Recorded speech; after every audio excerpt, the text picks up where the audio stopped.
दुलाराय बर' फरायसा आफादनि बारग' बोसोनगिरि बिदा गेदेर मुस्लिम मनेस्वर दैमारिनि गोथार जुलिया गाबोन 24 अक्ट'खालि क'क्राझार सहरनि सानजाहा थानाय खार गामियाव जागोन। बिथांनि गोथार जुलियाव बिटिआरनि गाहाय मावफुं सोद्रोमा मुस्रि प्रमद बर'जों लोगोसे बिटिआरनिनो मावफुं सोद्रोमाफोराबो नुजाथिफैगोन आरो आसामनि गिबि मन्थ्रि डक्टर हिमन्त बिश्व शर्मा, आसाम आयेन आफादनि बुंथिगिरि मुस्रि बिश्वजित दैमारि बिथांमोनाबो नुजाथिफैगोन। बेजोंनो लोगोसे बिटिसिनि बारग' गाहाय मावफुं सोद्रोमा मुस्रि हाग्रामा महिलारि बिथाङाबो बे गोथार जुलियाव नुजाफैगोन होनना मिथिनाय जादों।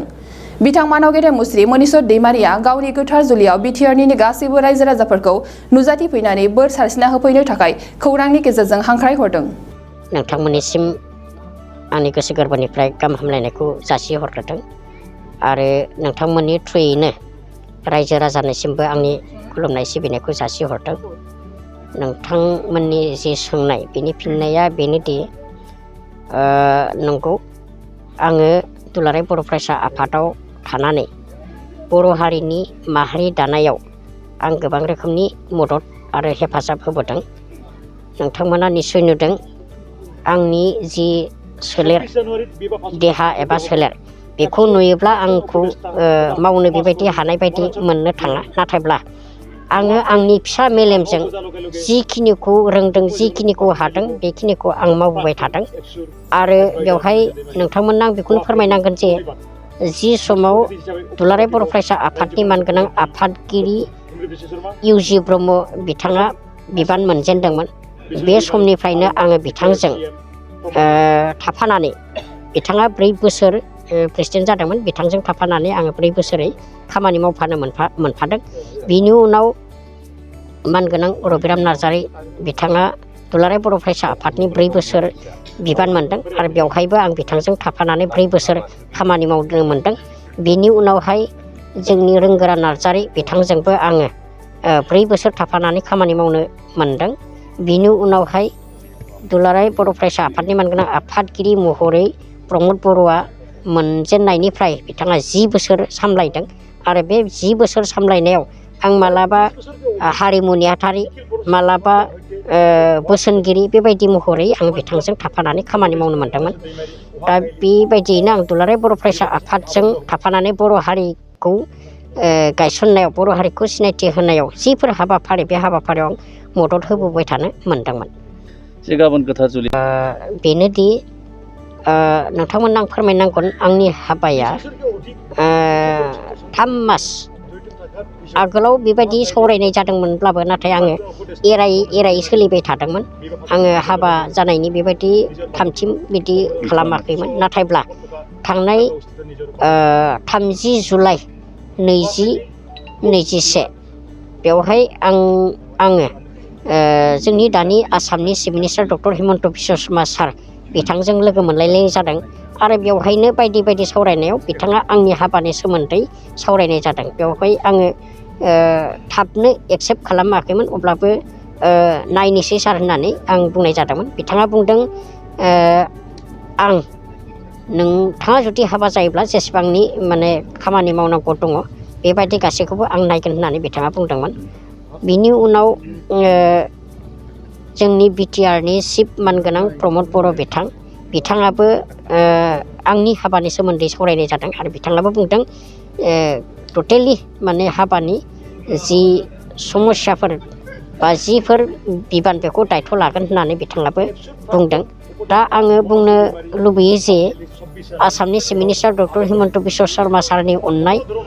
आरो बेवहाय बिटिआरनि चिफ मानगोनां प्रमद बर' लोगोसेयैनो बांसिनै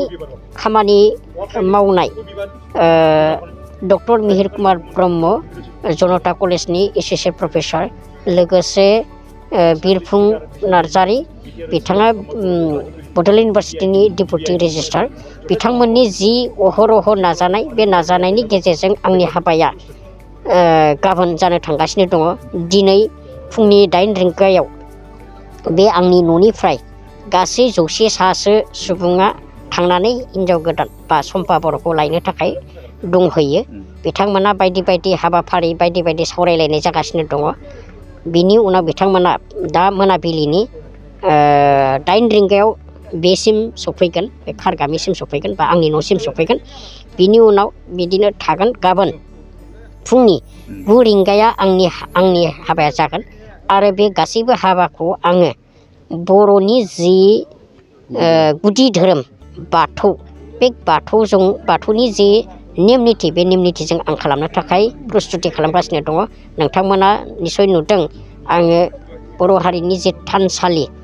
बाथौ थानसालि बे बाथौ थानसालिखौ आङो मोजां रोखोमैनो साजायबाय आरो बेयो गाबोन फुंनि 9 रिंगानिफ्राय 10 रिंगासिम जागोन बिनि उनाव 12निफ्राय 6 रिंगासिम मोनाबिलि 6 रिंगासिम रिसेपसन बा आलासि बरायनाय हाबाफारिखौ लादों आं बेखायनो बयबो रायजो राजा नोंथांमोनखौ गुरै खावलायदों जिहेतु कभिड-19 बे कभिड-19नि प्रट'कलखौ मानिनानै सानावनो जाहाथे थाबैनो फैनानै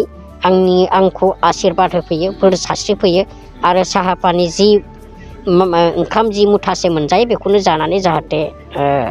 थांलायलायो बेखौ आङो गुरैयै खावलायबाय नोंथांमोना सैथोखौनो खोनादों मानो होनब्ला जिहेतु बे हाबाखौ चिफ मिनिस्टार सारमोनानो जिहेतु खालामनाय बायदि जाबाय बेखायनो चिफ मिनिस्टारा आंखौ आशीर्बाद होनो थाखाय बा बोर सारस्रिनो थाखाय गाबोन 11 रिंगायाव 11 रिंगा 30 मिनिटाव 11:30 रिंगायाव बेसिम सफैगोन आरो आंखौ आशीर्बाद होनानै बिथाङा दावबायलांफिनगोन मानो होनबा बिथाङा गुबुन हाबाफारि दं होननानै मिथिना मोन्दों बिथांजों लोगोसे जोंनि आसामनि स्पिकार बिश्वजित दैमारि सारा दहायसो फनबो हरदों बिथाङाबो चिफ मिनिस्टार सारजों फैफागोन होननानै आंखौ बुंदों लोगोसे बिदिनो गुबुन मिनिस्टारफोर बा एमएलएफोर आरो जोंनि बिटिआरनि जे चिफजों लोगोसे EM आरो MCLAफोरबो फैगोन बेखायनो आङो गासैबो रायजो राजाखौबो आंनि हाबायाव दान्दिसे नुजाफैनानै आंखौ बोर सारस्रियो बेनि नोंथांनि सोंनायनि फिननाया बेनो फैगोनाथ' आं लिंहैदों आङो बिथांखौ आं गावनो थांनानै हाबानि आंनि कार्डखौ हैदों बिथांजों सावरायलायनाय जादों दान्दिसे आरो सावरायनायनि गेजेराव आं बिथांखौ बुंदोंमोन जे नोंथाङा अननानै आंखौ बोर सारस्रिनो थाखाय जेरैखि जाया फैनांगौ होननानै आं बुंदों आरो बिथाङा थांगोन होननानै बुंदों जियानो जाया मानो आं नोंथांमोननि जि चेनेलनि जुगेदि आं फिन खेबसेबाव हाग्रामा सार बिथांखौ गुरै खावलायदों आंखौ जाहाथे गोजोर रायजो जानायाव बोर सारस्रि फैयो आरो आंनि हाबायाव फैनानै बोर सारस्रि फैयो बेखौनो आं गुरै खावलायबाय